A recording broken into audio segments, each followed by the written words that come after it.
From the moment the auditorium doors opened, there was something electric in the air, as if the world had paused for a breath it didn't even know it was holding. And in that quiet space of anticipation stood a tiny boy with a backpack too big for his shoulders and dreams, even bigger than the stage in front of him. Nathan Bockstahler clutched a small notepad to his chest, his fingers tapping nervously against its spiral edge, rehearsing jokes under his breath with the seriousness of someone preparing to move mountains. He was only 6, but in his eyes lived a fire far older, a spark that hinted that something extraordinary might unfold. His mother knelt beside him, brushing his hair from his forehead, whispering that no matter what happened today, he had already made her proud.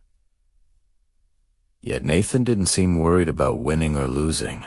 As he was called backstage, he watched other performers anxiously stretch, breathe, or pace, each lost in their own world.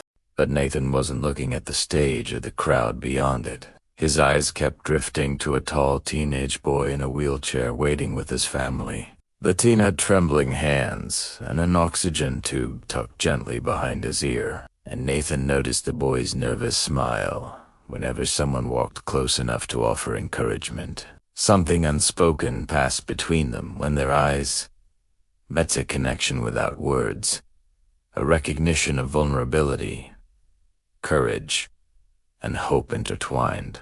Nathan approached him without hesitation, introducing himself with the kind of innocence that melts barriers effortlessly. The teen, named Caleb, revealed that he dreamed of performing magic on stage, but feared his trembling hands would ruin everything. Nathan listened intently, and in that simple exchange, something shifted inside him, as if a purpose beyond comedy had begun to bloom.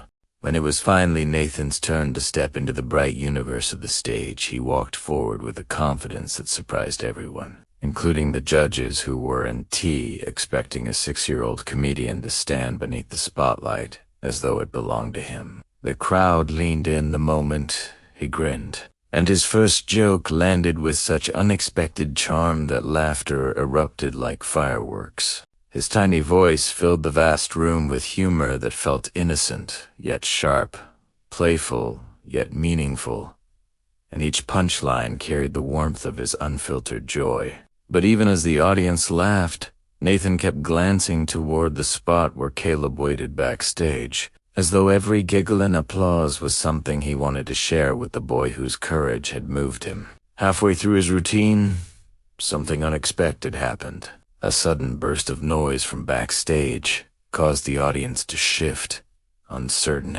Nathan paused, tilting his head slightly, then stepped closer to the mic and whispered with a sincerity that softened every corner of the room, saying he had met someone special before coming on stage, someone who wanted to be brave but wasn't he. Sure he could. The audience grew silent, drawn into the gentle honesty spilling from a child who still wore Velcro shoes but carried a heart wise enough to shift the entire atmosphere. Nathan didn't mention Caleb's illness or fear. Instead, he spoke of how sometimes people just need someone to believe they can shine, even if they're scared. His words, simple yet profound, carried the weight of an unexpected truth, wrapping the crowd in a warmth that no stage light could replicate. Then Nathan did something no one predicted. He asked the judges if he could invite someone on stage, and his voice trembled slightly when he explained that he wanted to share his moment with a friend, because laughter shouldn't belong to just one person. It should belong to everyone who needs it. The audience erupted into applause so thunderous it seemed to lift the ceiling, not because of pity, but because kindness had been placed at the center of the stage by a 6-year-old who understood compassion better than most adults ever would. Nathan held the microphone out to Caleb with a smile that radiated pure encouragement.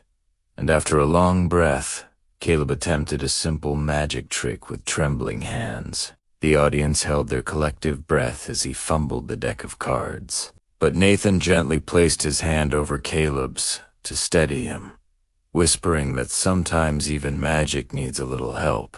When the card finally appeared in Nathan's pocket, the room exploded in cheers, not because the trick was flawless, but because two children had created a moment that transcended talent, competition, or fear. The judges sat speechless, overwhelmed by the authenticity unfolding before them. Nathan, however, didn't seem overwhelmed at all. He simply looked at Caleb with a proud smile, as if today's success wasn't the laughter he earned, but the courage he had helped ignite in someone else. They told Nathan he had done something more powerful than making people laugh. He had made them feel, and that was a gift far greater than any trophy or golden buzzer. Nathan's mother watched from the wings, tears streaming down her face, understanding that her son had stepped onto that stage as a comedian, but stepped off it as something far more important, a reminder of the goodness still alive in the world. Backstage, as the crowd's cheers faded into a distant hum, Caleb whispered that for the first time in a long while, he felt like he belonged somewhere, like his dreams weren't slipping away but waiting patiently for him to reach them. Nathan hugged him tightly, promising that the next time Caleb wanted to perform, he wouldn't do it alone.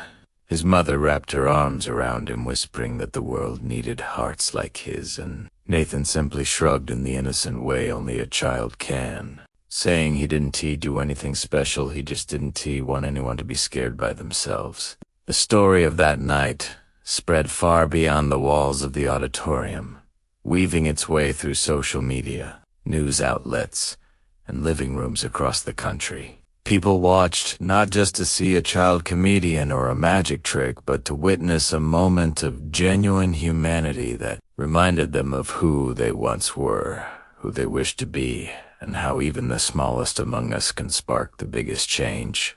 Teachers played the clip for students to show what kindness looks like in action. Families watched it together, feeling something soften inside them. Strangers found themselves smiling at people on the street, suddenly aware of how a simple gesture might ripple further than they realized.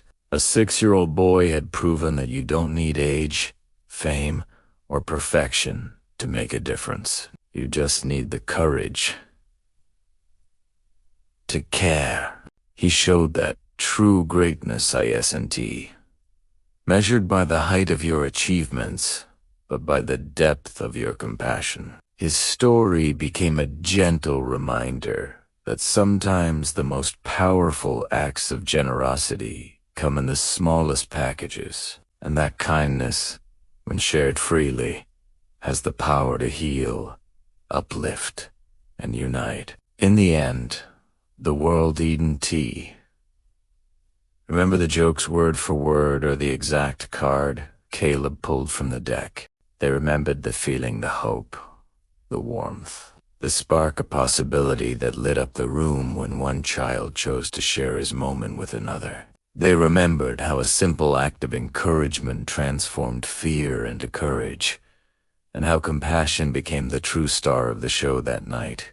And as people continued to watch, share, and revisit that unforgettable moment, they understood something deeper with each viewing. That humanity still thrives in the hearts of those who choose kindness, that generosity still holds the power to change lives, and that sometimes all it takes to remind the world to love a little harder is a 6-year-old boy with a bright smile, a brave heart, and a belief that no one should shine alone.